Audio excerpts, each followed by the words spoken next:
নিত্যদিনের যাতায়াতের এই সড়ক যেন এখন পরিণত হয়েছে মৃত্যু ফাঁদে। রাস্তার ঠিক মাঝখানেই দাঁড়িয়ে আছে একটি বাড়ি, যা প্রতিদিন যাতায়াতকারীদের জন্য বিপদের কারণ হয়ে দাঁড়াচ্ছে। ফলে এ স্থানে প্রায়ই ঘটছে দুর্ঘটনা। স্কুল কলেজের শিক্ষার্থী থেকে শুরু করে সাধারণ পথচারী প্রতিনিয়ত ঝুঁকির মুখে।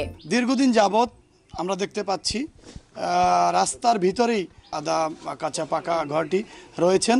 একটি জনগুরুত্বপূর্ণ রাস্তা বিধায় আমাদের কাউখালী সর্বস্তরের জনগণের পক্ষ থেকে দাবি, ঘরটি কেন রাস্তার মধ্যে অপসারণ হচ্ছে না, এজন্য আমি সড়ক ও জনপথের দৃষ্টি আকর্ষণ করছি। পিরোজপুরের সাথে নেছারাবাদ উপজেলার একমাত্র সড়ক যোগাযোগের রুটটি কাউখালী উপজেলার উপর দিয়ে চলে গেছে। প্রতিদিন এ সড়ক দিয়ে চলছে হাজার হাজার মানুষ, অসংখ্য যানবাহন আর স্কুল কলেজের শিক্ষার্থীরা। সড়কের বেইলি ব্রিজের পাশে এই বাড়ির ফলে রাস্তার এক পাশ থেকে আসা যানবাহন হঠাৎ দেখা না যাওয়ায় প্রায়ই ঘটে দুর্ঘটনা। গত এক বছরে এই স্থানে 7টি দুর্ঘটনার খবর পাওয়া গেছে। কাউখালী বাস স্ট্যান্ডের একটু উত্তর দিকে আসলেই দেখা যায় যে বাড়িটি একটা স্টিল ব্রিজের পরে যে বাড়িটি রাস্তার একদম আমরা ধরতে পারি রাস্তাটার একদম মিডল পয়েন্টই, যে এই বাড়িটা আমরা অপসারণের দাবি জানাই। স্থানীয়রা জানান, এই বাড়ি সরানো না হলে পরিস্থিতি আরো ভয়াবহ হবে। তাই সড়কের নিরাপত্তা নিশ্চিত করতে বাড়িটি দ্রুত সরানোর প্রয়োজন বলে দাবি স্থানীয়দের। যে কোনো সময় এইখানে একটা বড় ধরনের অ্যাক্সিডেন্ট হইয়া মারাত্মক ক্ষয়ক্ষতির হওয়ার সম্ভাবনা। এখানে স্কুলের ছাত্রছাত্রী যায়, তারাও অ্যাক্সিডেন্ট হয়ে মারা যায়। আমরা এখানে গাড়িগুলি অনেক অ্যাক্সিডেন্ট হয়ে জায়গা, এই গার্ডনের কারণে অনেক আমাকে অসুবিধা হয় অনেক।